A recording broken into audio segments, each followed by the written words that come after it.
नमस्कार दोस्तों, मैं ज्योतिजा स्वागत करती हूँ आप सभी का अलरा टीवी के इस लाइव प्रोग्राम सत्य सनातन परिचर्चा में, जहाँ हम इस कार्यक्रम गीता सुगीता सॉरी कल्कि जी के श्रीमुख से भी गीता का गहनतम ज्ञान में आपको बताएँगे कि जो ज्ञान 5000 वर्ष पूर्व भगवान श्री कृष्ण ने भगवद गीता के ज़रिए इस संसार को दिया, तो वही ज्ञान आज महाभगवान कल्कि अवतार सरल शब्दों में इस संसार को दे रहे हैं। हमारे अ, प्रिय संतगण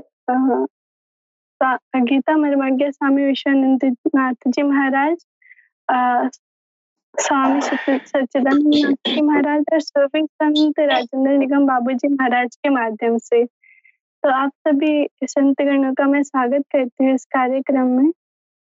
जय श्री कृष्ण, जय गौर शाही। अ, इस कार्यक्रम के क्रम में जो पहला प्रश्न है वो स्वामी विश्वानंद नाथ जी महाराज से है। प्रश्न यह है कि संन्यास के माध्यम से किया जाने वाला कर्म और निष्काम भाव से किया जाने वाला कर्म दोनों में श्रेष्ठ कौन है और क्यों, इसकी विशद विवेचना करें। जी, अपने प्यारे सद्गुरु महाराज के चरणों में नमन करते हुए, आशीर्वाद लेते हुए, वरिष्ठ संत गणों को भी प्रणाम करते हुए और हमारे अलरा टीवी एडमिन टीम शाहिद भाई और जितने भी अपने सहयोगी भाई ये प्लेटफॉर्म को हमको उपलब्ध करा रहे हैं, उसका भी अभिनंदन करते हुए, अपने जितने भी व्यूअर्स अभी अपना जो प्रोग्राम देख रहे हैं वो बाद में भी देखेंगे, उसका स्वागत करते हुए आपके प्रश्नों की जवाब की ओर जा रहे हैं। संन्यास के माध्यम से किया जाने वाले कर्मों को समझाने के लिए भगवान श्री कृष्ण श्रीमद् भगवद गीता के अध्याय 5 कर्म संन्यास योग के श्लोक नंबर 1 में इस प्रकार समझा रहे हैं कि संन्यासं कर्मणां कृष्ण पुनर्योगं च संससि यच्छ्रेययेतयोरेकं तन्मे ब्रूहि सुनिश्चितम्। यहाँ भगवान श्री कृष्ण समझा रहे हैं कि कर्म संन्यास यानी कि कोई भी कर्म को ज्ञान युक्त बन के करना ही तो कर्म संन्यास समझना है।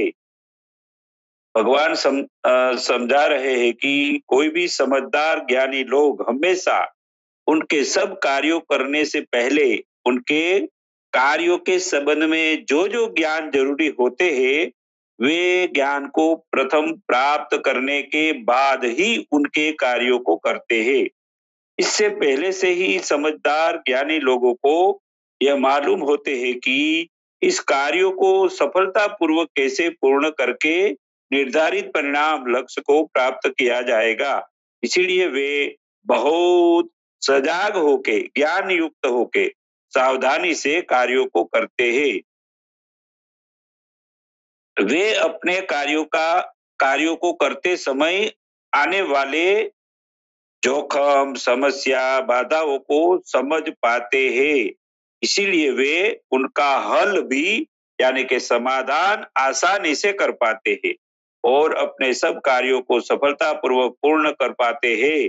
वे अपने कार्यों के लक्ष्यों को प्राप्त भी आसानी से कर पाते हैं।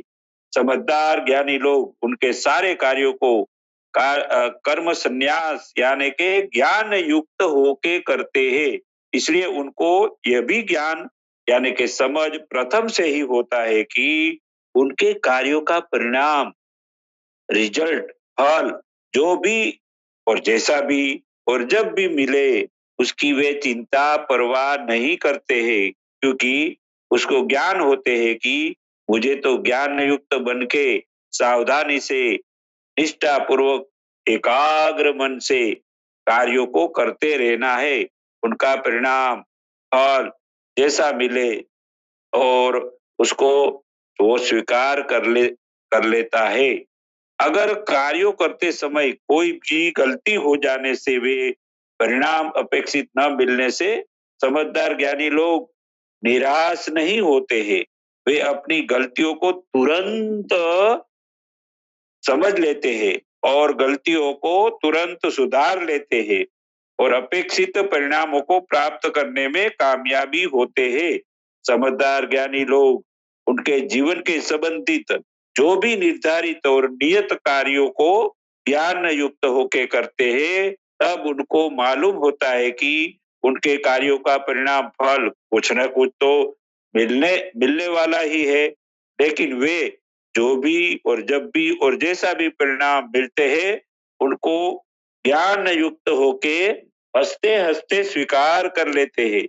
वे उदास नहीं होते हैं और अपने कार्यों, कर्मों और कार्यों के फलों में बंधते भी नहीं है, क्योंकि उनके ज्ञान यानी कि कर्म संन्यास से वे मुक्त हो हर पल हल्के रह पाते हैं। इसलिए वे उदास होके, निराश होके रुक नहीं जाते हैं और आगे के कार्यों को वे उत्साह, उमंग के साथ ज्ञान युक्त यानी कि कर्म संन्यास के साथ काम करने का लाभ कर्मों के संन्यास धारण करने वाले को मिल पाते हैं।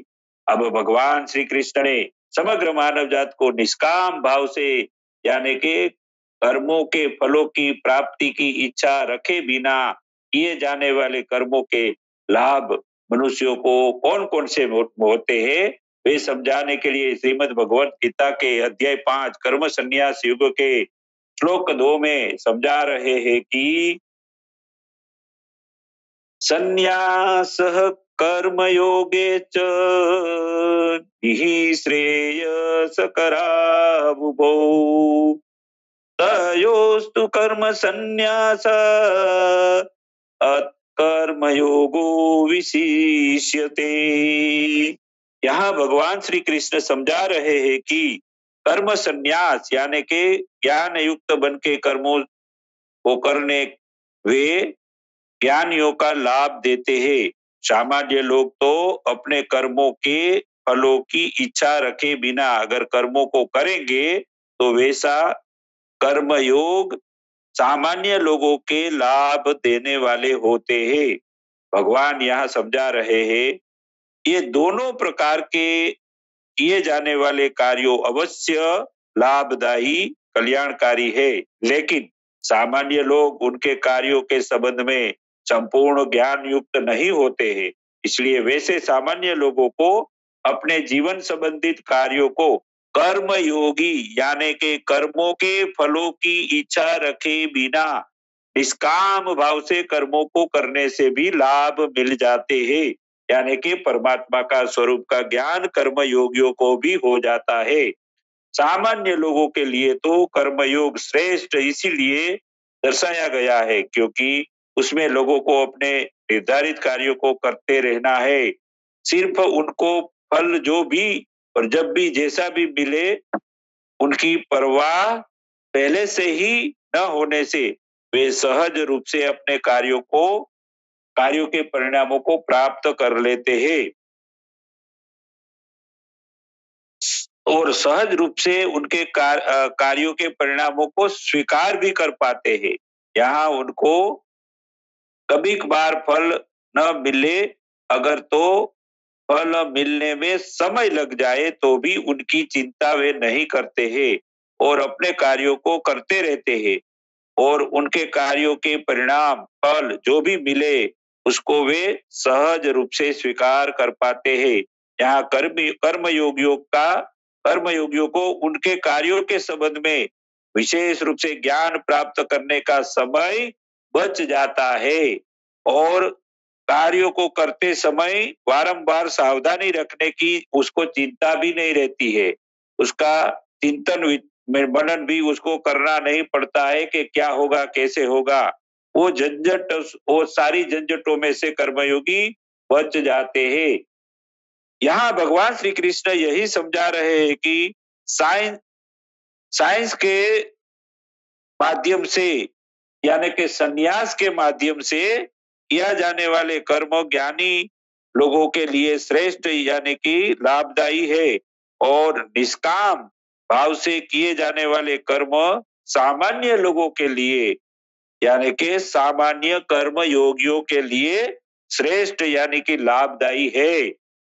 इसका सारांश भगवान श्री कृष्ण यही समझा रहे हैं कि दोनों प्रकार के मार्ग से परमात्मा का स्वरूप का ज्ञान प्राप्त हो सकता है। जी दीदी।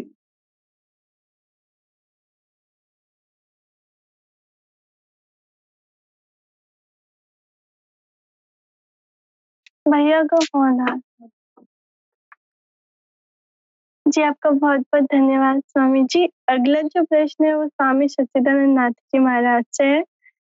प्रश्न ये है कि सन्यास किसे कहते हैं, सन्यास कितने प्रकार के होते हैं, गीता जी की रोशनी में उसकी व्याख्या करें।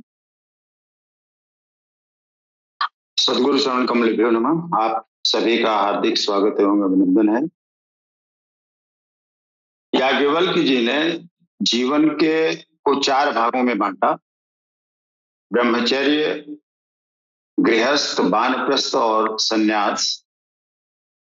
वस्तुतः सन्यास मन की उन अवस्थाओं को कहते हैं जहां मन इंद्रियों और इंद्रिय विषयों से विरत रहता है।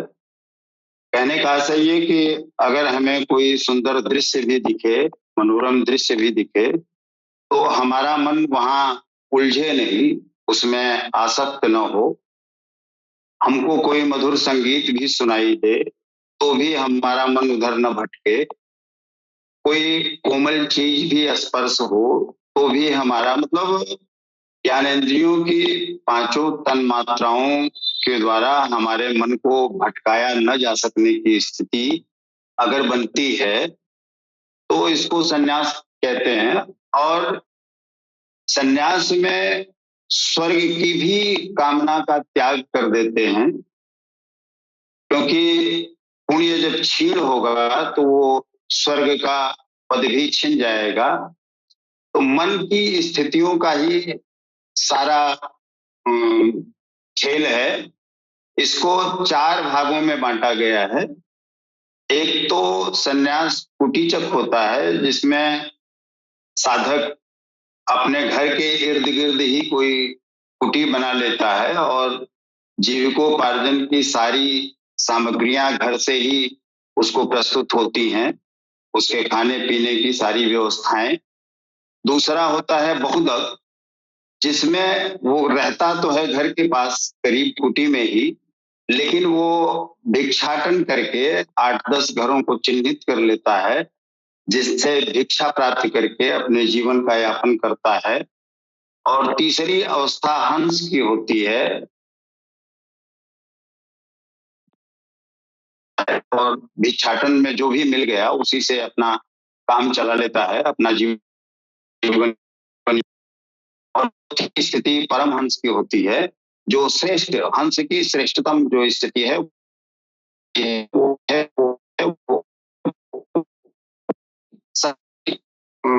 वृत्तियों को त्यागने का नाम ही सन्यास है।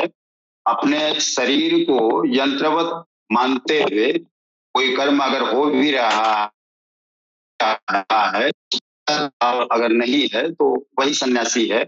गीता में भी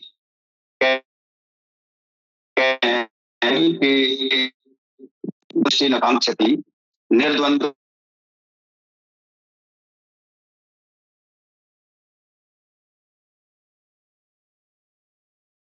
करता है, न किसी की चीज की आकांक्षा करता है, वह सदैव सन्यासी ही समझने योग्य है।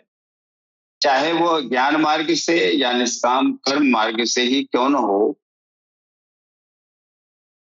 इस आदि द्वंद्वों से रहित वह पुरुष सुखपूर्वक भाव बंधन से मुक्त हो जाता है। तो अगर आसक्ति नहीं है तो किसी चीज का राग क्यों होगा, और अगर आसक्ति नहीं है तो फिर द्वेष क्यों होगा।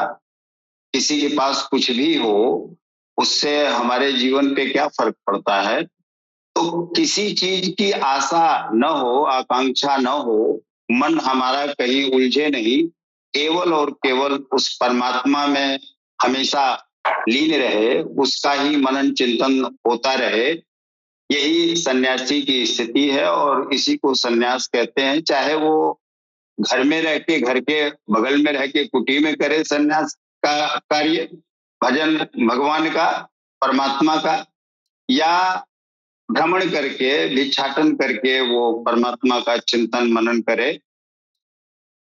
दुनिया की आकांक्षाओं से दूर हो और केवल मन में उस परमात्मा का चिंतन हो, इसी को सन्यासी कहते हैं। और ये 4 स्थितियां हमारे ऋषियों ने बताई कि कुटीचक, बहुदक, हंस और परमहंस। इसी के साथ मैं अपनी बात समाप्त करता हूँ जी।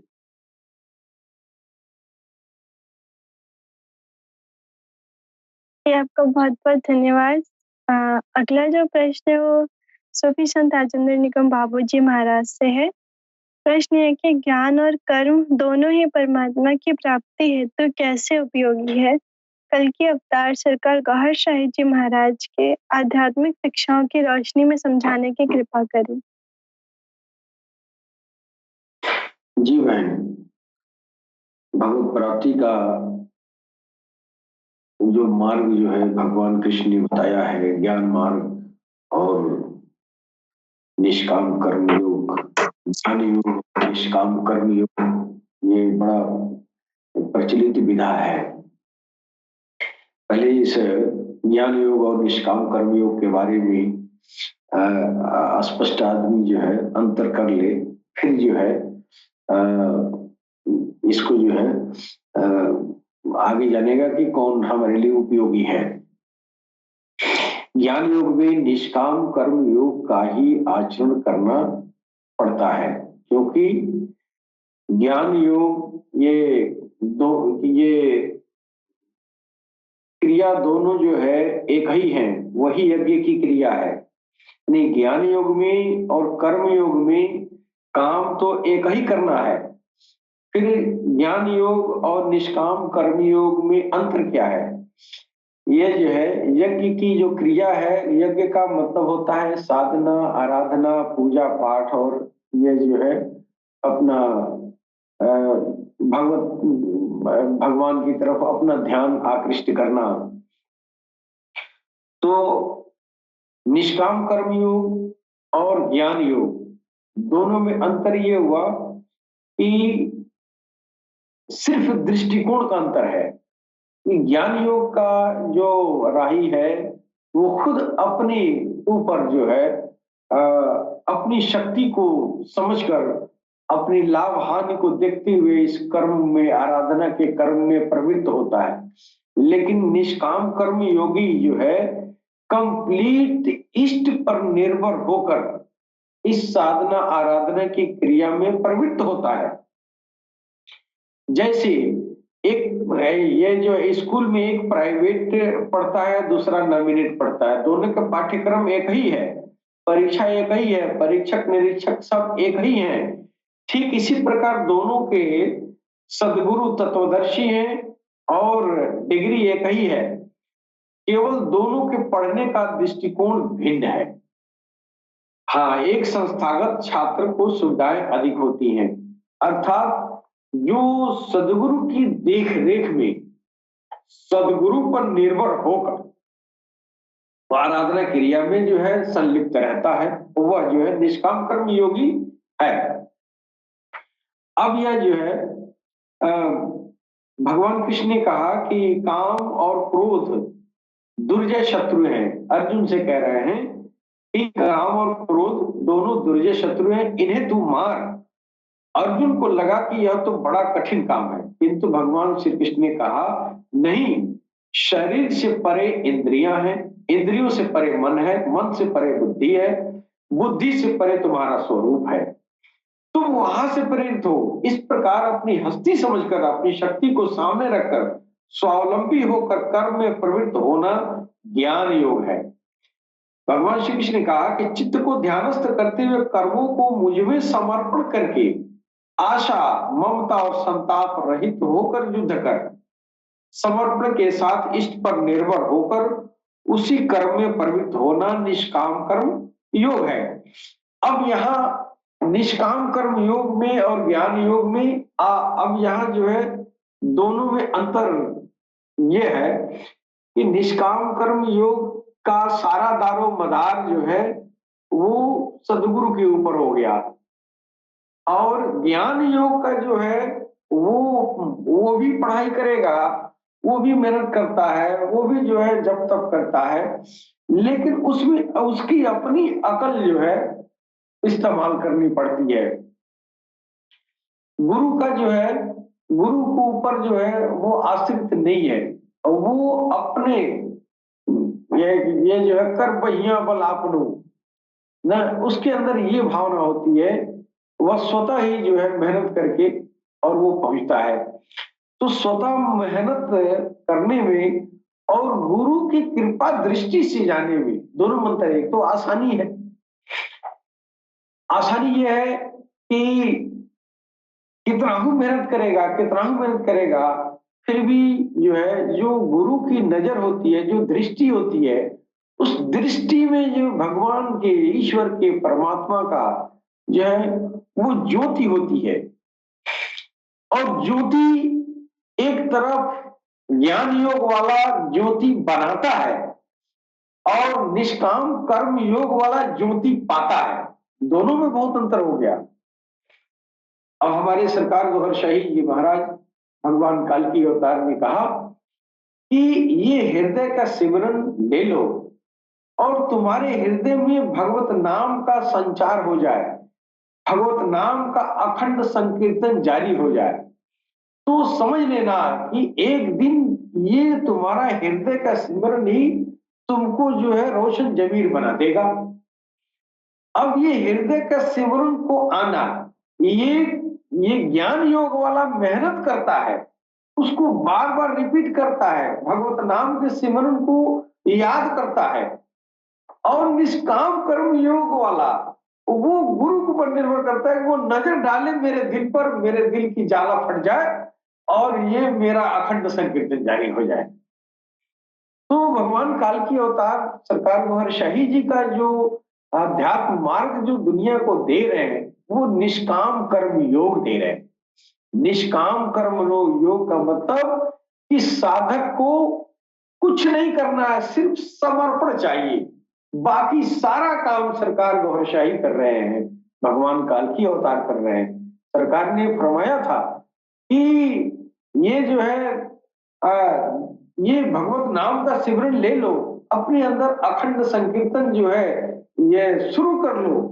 अगर ये हो गया तो हम तुम्हारा तब तक साथ देंगे जब तक तुमको तुम्हारी मंजिल नहीं मिल जाती, अर्थात तेरे अंदर तेरा परमात्मा अवस्थित है, अवतरित नहीं हो जाता, तेरे हृदय में समाहित नहीं हो जाता, तब तक हम साथ देंगे। तो वो साथ देने वाला कौन है? वो साथ देने वाला वही इष्ट है। वो हमारा जो है वो सरकार गौहर शाही के रूप में वो इष्ट हमारी मदद कर रहा है, बनेगी नहीं। तो गुरु के ऊपर आश्रित होकर कंप्लीट, अब गुरु में ही इष्ट मौजूद है तो हम इष्ट के ऊपर निर्भर हो रहे हैं। प्रत्यक्ष में तो गुरु दिखाई दे रहा है, लेकिन परोक्ष में वो इष्ट वो ही है, तो हम इष्ट को पाने के लिए इष्ट पर निर्भर हो रहे हैं। यह जो है निष्काम कर्मयोग है। इसी निष्काम कर्मयोग के सरकार कह रहे हैं ये हृदय के सिमरन ले लो और बस उनकी नजरों से वो ज्योति पहुंचाएंगे, ये शैतानी जाला, ये आसुरी संपर्क ये फटेगा, उसका आधिपत्य खत्म होगा, इसमें से एक देवता बरामद होगा, वो स्वतः ही राम राम करना शुरू करेगा। अब वो राम राम के अखंड संकीर्तन में लग गया, फिर इससे जो ज्योति बनेगी उस ज्योति से तुम्हारी आध्यात्मिक नैया पार लग जाएगी, तुम भी परमात्मा स्थित हो सकते हो। जब ये दुनिया की संसार की जो है जितनी गलाजत है, जितनी बीमारियां हैं, जितनी ये जो है ये नापाकियां हैं, जितने हमारे अंदर जो है काम क्रोध लोभ मोह मद मत्सर के जो भी कीटाणु है, जब ये सब ज्योति के जरिए साफ हो जाएंगे, ये चमकता दमकता ये दिल देखेगा प्रभु, फिर वो एक दिन आके अवस्थित हो जाएगा। तो ये मार्ग जो है सरकार महर्षि भगवान कल्पतर जो बता रहे ये निष्काम कर्म योग है। जी भाई। जी, आपको बहुत बहुत धन्यवाद सुफी संत जी। अगला जो प्रश्न है वो स्वामी विश्वानंद नाथ जी महाराज से है। प्रश्न यह है कि परमात्मा तत्व की प्राप्ति हेतु सभी साधकों के लिए ज्ञान योग से भी आसान और उपयोगी कर्म योग है, इसकी विवेचना सरल भाषा में करने की कृपा करें। दीदी, भगवान श्री कृष्ण सभी साधकों की हिम्मत बढ़ा के उत्साहित करने हेतु कर्म योग का महत्व समझाने के लिए श्रीमद् भगवत गीता के अध्याय 5 कर्म संन्यास योग के श्लोक नंबर 5 में कह रहे हैं कि यत् सांख्ये प्राप्यते स्थानम तद्योगेरपि गम्यते एकं सांख्यं च योगं च यह पश्यति स पश्यति। यहाँ भगवान श्री कृष्ण दो प्रकार के सभी साधकों को समझा रहे हैं कि ज्ञान में रुचि रखने वाले ज्ञानियों को कर्म सन्यासी बन के उनकी साधना करते हैं, उससे भी परमात्मा का स्वरूप का ज्ञान उनको प्राप्त हो जाता है। ठीक वैसे ही कर्मयोग के रुचि रखने वाले कर्मयोगी साधकों को भी उनकी साधना करते करते परमात्मा का स्वरूप का ज्ञान प्राप्त हो जाता है। जैसे परमात्मा का स्वभाव है कि वे किसी भी रुचि वाले साधकों को उनकी रुचि के अनुसार साधना करे तो भी साधकों में किसी भी प्रकार का भेद न रखे बिना एक समान रूप से सब साधकों को न्याय पूर्वक एक समान परमात्मा का स्वरूप का ज्ञान यानी के परमात्मा का दर्शन वे परम पिता परमात्मा अपने प्यारे सब प्रकार के साधकों को करा देते हैं। वैसा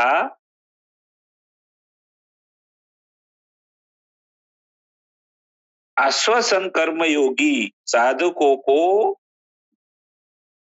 ये श्लोक नंबर 5 में भगवान समझा रहे हैं, यानी के कर्म योगियों को आश्वासन देने के लिए ये प्रकार कर्मयोगी प्रकार के साधकों को ये भगवान श्री कृष्ण श्लोक नंबर 5 में अच्छी तरह से समझा रहे। आगे भगवान सामान्य साधकों को जिसके पास परमात्मा का और शास्त्रों का धर्म ग्रंथों का कोई भी ज्ञान नहीं है, वैसे साधकों को प्रेरणा देने के लिए हिम्मतवान बनाने के लिए भगवान श्री कृष्ण कर्मयोगी साधकों को यह भी समझा रहे हैं कि ज्ञान योग से जो भी कर्मयोग आसान और उपयोगी है, इस बात समझाने के लिए भगवान श्री कृष्ण श्रीमद् भगवत गीता के अध्याय 5 कर्म संन्यास योग के श्लोक नंबर 6 में इस प्रकार समझा रहे हैं। संन्यासस्तु महाबाहो दुःखमाप्तु मयोगतः योगयुक्तो मुनिर्ब्रह्म न चिरेणाधिगच्छति। यहाँ भगवान श्री कृष्ण कर्मयोगी साधकों को समझा रहे हैं कि ज्ञानियों को कर्म सन्यासी बनने के लिए भी प्रथम कार्य करने के लिए कर्मयोगी तो बनना ही पड़ता है। कर्म सन्यासियों को उनके कार्यों को करते समय अकर्ता का भाव और अकर्ता की समझ सतत रखनी कठिन हो जाती है, लेकिन कर्मयोगियों तो कर्म करते कर्मयोगियों को तो कर्म करते रहना है। उनको न तो कोई ज्ञान अर्जन करने के लिए मेहनत करनी पड़ती है और उनका समय उससे बच जाता है। इसलिए वे अपने कर्म योगी की और अपने कर्म करने में ज्यादा समय दे पाते हैं। और कोई भी कर्मयोगी उनके दिल में परमात्मा का जाति नाम सदगुरु के जरिए से बसाकर दिल में मन लगा के सिमरन करेगा तो उनकी आत्मा की ज्योति प्रकट हो जाने से उनके दिल में ही बसा परमात्मा का दर्शन कर्मयोगी साधक आसानी से कर लेते हैं। परमात्मा ने कर्मयोगी साधकों को अन्याय न हो जाए, इसीलिए अनपढ़, कम अज्ञानी यानी कि जिसके पास कम ज्ञान है और संपूर्ण ज्ञान नहीं है, वैसे अज्ञानी और भोले भाले साधकों को दिल में सिमरन करने का आसान और कारगर तरीका बताया है। इस दुनिया में रहने वाला कोई भी धर्म को मानने वाला हो, अगर तो कोई भी धर्म को न मानने वाला हो, लेकिन वे अपने दिल में सिमरन करने का आसान तरीका अपना लेगा और सिमरन रूपी कर्मयोग करेगा तो जरूर एक दिन उनकी आत्मा प्रकाशवान शक्ति वाली हो जाएगी और वैसी चमकती हुई आत्मा ही परमात्मा को आसानी से प्राप्त कर लेगी। इसलिए तो भगवान श्री कृष्ण ने अनपढ़, भोले भाले, सीधे साधे साधकों के लिए ज्ञान योग से भी एकदम आसान और उपयोगी ये दिल में सिमरन रूपी कर्म योग का उपयोगी मार्ग बताया है। जी दीदी। जी स्वामी जी, आपका बहुत बहुत धन्यवाद। अगला जो प्रश्न है वो स्वामी सच्चिदानंद राठी जी महाराज से है। प्रश्न ये है कि परम तत्व परमात्मा को साक्षात्कार सहित जानने वाला योग युक्त पुरुष की क्या विशेषताएं हैं? अत्यंत सरल वाक्यों में समझाने की कृपा करें। जब भी हम कोई कार्य करते हैं तो इस बात का हम गर्व करते हैं कि ये कार्य हमने किया। अपने कर्ता भाव का अभिमान बहुत बड़ी बाधा है चेतना के लिए। लेकिन एक सन्यासी या एक कर्मयोगी इन कर्मों को इंद्रियों के गुणों के प्रकृति के गुणों के आधार पर इंद्रियों के द्वारा संपादित समझता है। उसमें कर्ता का भाव नहीं आ पाता। जो परमात्मा स्वरूप का दर्शन कर लिया है, उससे वार्तालापित हो चुका है, वो अष्टधा प्रकृति से ऊपर उठ गया है और प्रकृति में ही ये शरीर है और शरीर के द्वारा ही कर्म हो रहा है। तो इसको हम कैसे कर रहे हैं? अभी सूफी साहब ने कहा कि सुमिरन ले लो, वो वहां से ज्योति बनेगी और एक न एक दिन तुम रोशन जमीर बन जाओगे। तो ये सारी जो प्रक्रियाएं हैं उस परमात्मा तक पहुंचने की ही तो है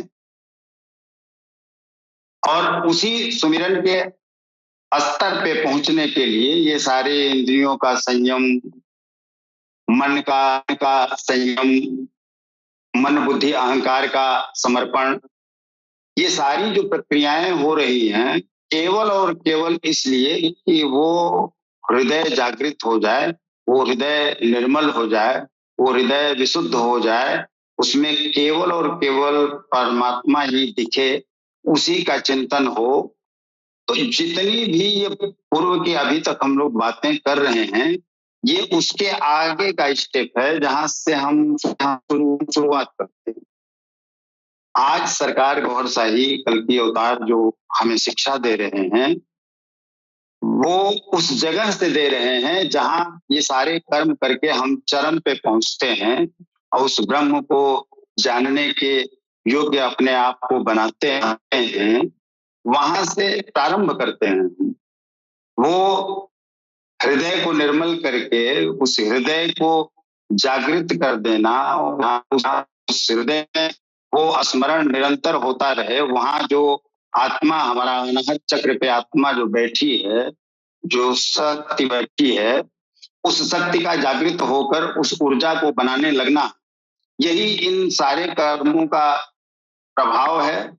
हम ये जो भी कार्य करते हैं, इंद्रियों को से मन को हटा देना, उनके इंद्रियों से मन को हटा लेना, बुद्धि का शुद्ध कर लेना, अपने अहंकार का संरक्षण कर देना, ये जो भी प्रक्रियाएं हम करते हैं, केवल बाह्य जगत जो शरीर में अष्टधा प्रकृति दिख रही है, इसको साधने के लिए करते हैं।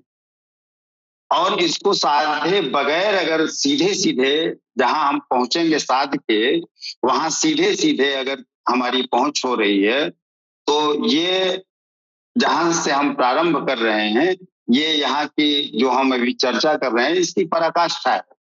गीता यही कहती है, योग युक्तो विशुद्धात्मा विजितात्मा जितेंद्रिय सर्वभूतात्म भूतात्मा कुर्वन् नपि न लिप्यते।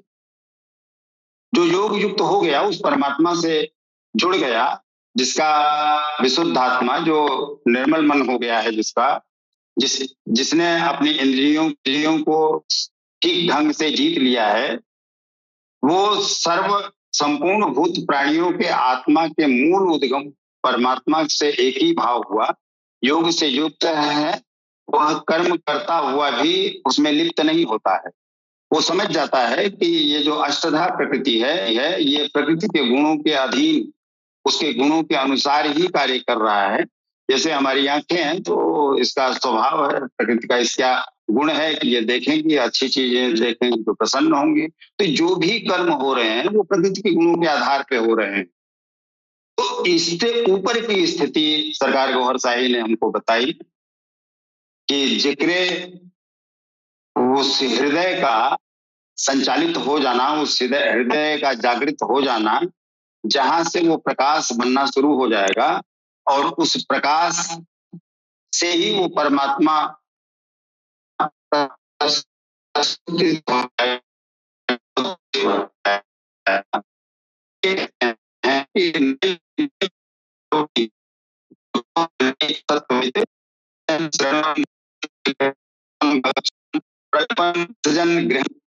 उन्मिषन् निमिषन्नपि इंद्रियाणि इंद्रियार्थेषु वर्तन्त इति धारयन्।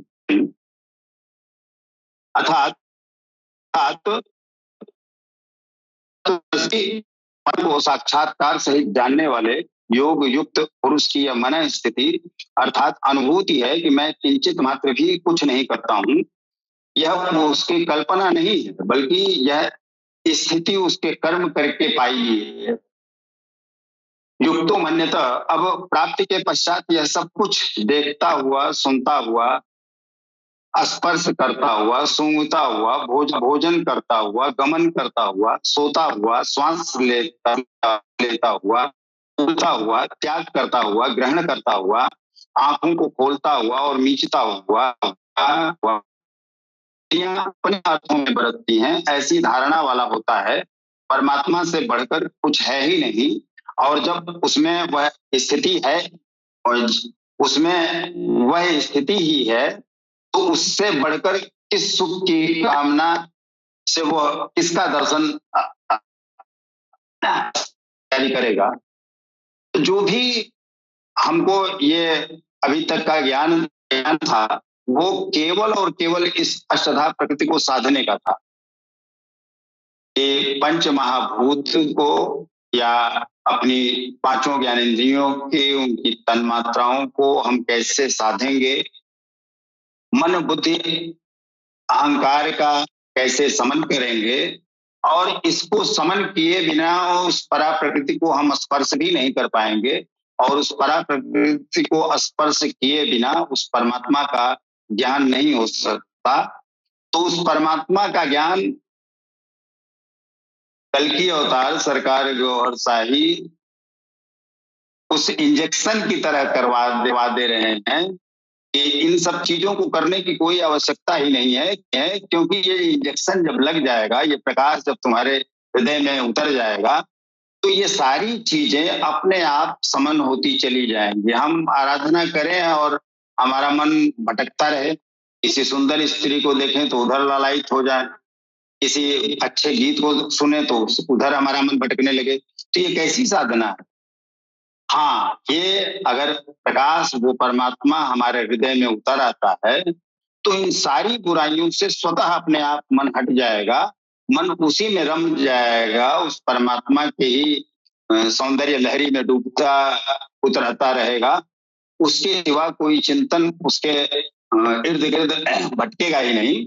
तो लक्ष्य तो वही है, उस परमात्मा तक पहुंचना, और उस परमात्मा उस सीधे सीधे उस प्रकाश को, उस नूर को सरकार सीधे सीधे हृदय में उतार दे रहे हैं और उस आत्मा को जागृत कर दे रहे हैं, जहां से वो प्रकाश निरंतर बढ़ता जा रहा है और सारी बुराइयां, ये अष्टधा प्रकृति अपने आप स्वतः नष्ट हो जा रही है। और ये हम लोगों की खुशनसीबी है, ये हम लोगों के लिए बहुत बड़ी उपलब्धि है। ये गर्व का विषय है कि हम इस दौर में हैं जहां इन कष्टों से छुटकारा मिल गया, क्योंकि गुण तो जो है प्रकृति का वो उसके अनुसार कार्य करेगा ही करेगा। आंखें हैं तो आंखें तो देखेंगे ही देखेंगी, लेकिन मन के अंदर की वो चेतना, वो प्रकाश अगर इतना चकाचौंध भर दे कि हमारी आंखों के सामने सुंदरतम वस्तु भी आ जाए तो भी वो दिखे ही ना, केवल और केवल उस परमात्मा का स्वरूप ही दिखे, तो ये बहुत बड़ी उपलब्धि है और हम लोग भाग्यशाली हैं।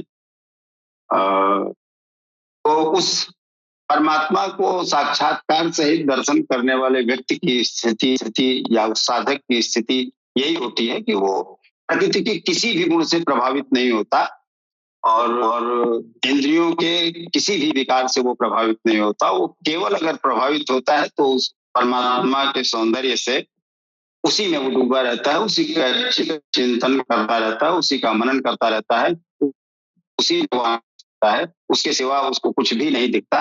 यही साक्षात्कार सहित वार्तालापित साधक की स्थिति होती है, जो मैं समझ पाता हूँ। जी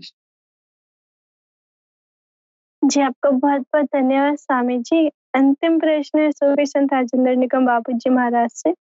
प्रश्न है कि साधक को अपने अंतःकरण को साफ करने हेतु भगवान कृष्ण ने कौन कौन से साधन बताए हैं, और इस घोर कलयुग में कल की अवतार सरकार गौहर शाही जी महाराज ने मनुष्य के अंतःकरण को पवित्र करने हेतु कौन सा अनोखा साधन प्रदान कर रहे हैं, इसकी विशद विवेचना करें।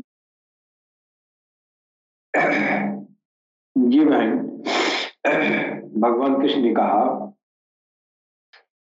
इमं विवस्वते योगम प्रोक्तवान हम व्ययम विवस्वान मनवे प्राह मनुरिच्छवा कवे ब्रवीत। अर्थात ये जो है इंसानियत का अंतःकरण जब तक साफ नहीं होता है तब तक जो है भगवत मार्ग में आदमी चल नहीं पाएगा। तो अंतःकरण को साफ करने के लिए जो है ये भगवान कृष्ण के जमाने से भी, और यही नहीं, भगवान कृष्ण ने कहा कि अब मैं जो गीता मैं तुमको ज्ञान दे रहा हूं, यह ज्ञान मेरे आने के पहले भी जो है दिया गया है और यह ज्ञान मैं पुनः तुमको दे रहा हूं। और वह ज्ञान क्या है? इसी अंतःकरण की शुद्धिकरण के लिए जो योग उन्होंने दिया वो यही है। एवं विवस्वते योगम प्रोक्तवान हम व्ययम इव विवस्वान मनवे प्राह मनुरिच्छवा कवे ब्रवीत। अर्थात यह योग मैंने आरंभ में सूर्य से कहा। इसका उद्देश्य क्या है? अंतःकरण की सफाई। बहन ने सवाल किया अंतःकरण की सफाई, तो अंतःकरण की सफाई के लिए ये योग दुनिया को दिया इन्होंने और कहा कि यह योग मैंने आरंभ में सूर्य से कहा। चक्षो सूर्यो अजायता, महापुरुष के दृष्टि निक्षेप मात्र से योग के संस्कार सुरा में प्रसारित हो जाते हैं। अब देखो, महापुरुष के दृष्टि निक्षेप मात्र से ये भी कह रहे हैं और यही बात सरकार गौहर शाही भी कह रहे हैं कि उनकी दृष्टि निक्षेप से इंसान के दिल में भगवत नाम का सिमरन आराधना वो जो है यज्ञ कर्म शुरू हो रहा है। तो महापुरुष की दृष्टि में निक्षेप मात्र से योग के संस्कार सुरा में प्रसारित हो जाते हैं। तो पहले सुरा में भगवत नाम का सिमरन सांसों में होता था। स्वयं प्रकाश स्ववश परमेश्वर का निवास सबके हृदय में होता है। श्वास के निरोध से ही उसकी प्राप्ति का विधान है। सुरा में संस्कारों का सृजन ही सूर्य के प्रति कहना है। समय आने पर यह संस्कार मन में प्रस्तुत स्फुरित होता है। अब ये जब सांसों में राम राम आ गया तो सांसों से जो है करते करते यह संस्कार जो है मन में उतर जाता है। यानी जो सांस में चलता है वो मन में उतर जाएगा, धीरे धीरे मन में स्फुरित होने लगेगा। यही सूर्य का मनुष्य कहना है। अब ये आराधना उन्नति पकड़ रही है। अब सूरा से जो है आपके मन में चला गया तो इसी को कहा गया कि यह मनुष्य कहना है।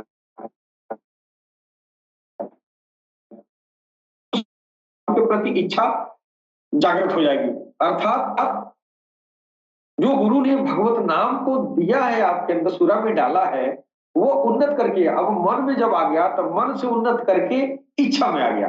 अब जो बात भगवान का नाम आपके मन में है तो मन से ताल्लुक जो है, जो बात मन में आ जाती है उसको पाने की इच्छा भी होगी ना, तो इच्छा का ताल्लुक हृदय से होता है। जब हृदय से उसका जो संस्कार हृदय में उतर गया अब वो नाम हृदय में चला गया। अब जो सूरा में राम राम भजन हो रहा था ना अब वो हृदय में चला गया। अब इस दौर में ये तो द्वापर के लिए था, जिस जमाने में नार कम था तो सूरा के जरिए हृदय तक पहुंचता था। अब इस दौर में नार इतनी ज्यादा दुनिया में आ गई है कि अब सूरा के जरिए अब पहुंचने में उम्र गुजर जाएगा तो, लेकिन कलयुग के लिए नहीं है, वो द्वापर के लिए था कि सूरा से मन में, मन से इच्छा में, इच्छा से हृदय में। लेकिन अब सरकार गौरशाही कह रहे हैं कि मेरे मात्र दृष्टि निक्षेप से तुम्हारे हृदय में तुम्हारे भगवान के नाम का संस्कार उतर जाएगा, इसको हासिल कर लो। जब ये संस्कार हृदय में उतरा यानी तेरा दिल भगवत नाम के अखंड संकीर्तन में लग गया, फिर वहां से ज्योति निकली, उस ज्योति के जरिए तेरा काम क्रोध लोभ मोह मद मत्सर अत्याचार व्यभिचार के कीटाणु जल जाएंगे, जाला जल जाएगा। अब तुम आसुरी प्रवृत्तियों से आजाद हो जाओगे, तुम्हारा अंतःकरण साफ हो जाएगा। ये तौर तरीका सरकार ने बताया है। समय का अभाव है बहन जी, तो इसके साथ ही हम अपनी वाणी पर विराम देंगे। जी बहन। जी आपको बहुत बहुत धन्यवाद। आप सभी संतगणों ने बहुत ही अच्छे से सभी प्रश्नों के उत्तर दिए और बहुत अच्छा लगा।